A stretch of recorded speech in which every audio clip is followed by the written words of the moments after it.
the largest budget ever in the history of the country, quite an ambitious estimate, where the government targets to use 1.6 trillion shillings, up from 1.4 trillion shillings last year. However, the government is facing a major hurdle on how to raise the funds, with the Kenya Revenue Authority having collected 560 billion shillings in the last 3 quarters of the current fiscal year. KRA had a target of 817 billion shillings for the year, and tax experts say it is unlikely that the authority will raise the remaining balance of 257 billion shillings in the last quarter. The real takeoff is not going to happen tomorrow or the day after. It's going to take 2 to 3 years before we see a real pickup in our economy. And at that point, we will see revenue collections going up.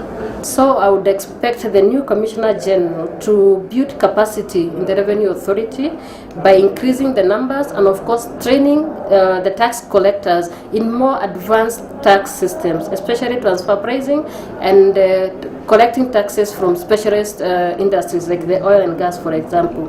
Analysts say 70% of the budget amounting to 1.1 trillion shillings could be funded from taxes, 20% from borrowing, grants and donations, while 10% could be what the government needs to fill through austerity measures and postponing non-priority expenses.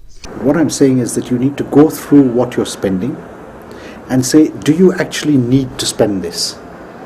Is it a priority for you? It seems to me that we've got to understand what are our priorities, and our expenditure needs to be directed in that way.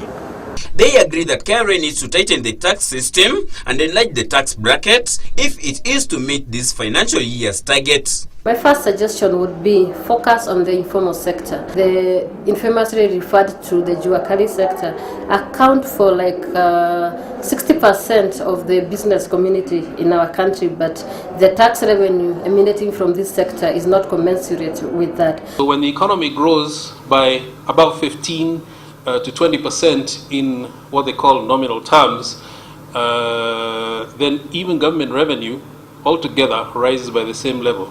In this regard, they propose that the controversial VAT bill be revisited with the aim of enacting it into law, while the capital gains tax, which was scrapped in the mid-1980s, be reintroduced. The reason for suspension was to make sure that our market, our real estate and stocks market attains the desired growth, and I think that has been achieved now. Therefore, there is no special reason why the members of parliament should feel that they should oppose this. However, they both agree that a good selection of goods and assets to qualify under the two bills need to be carefully selected.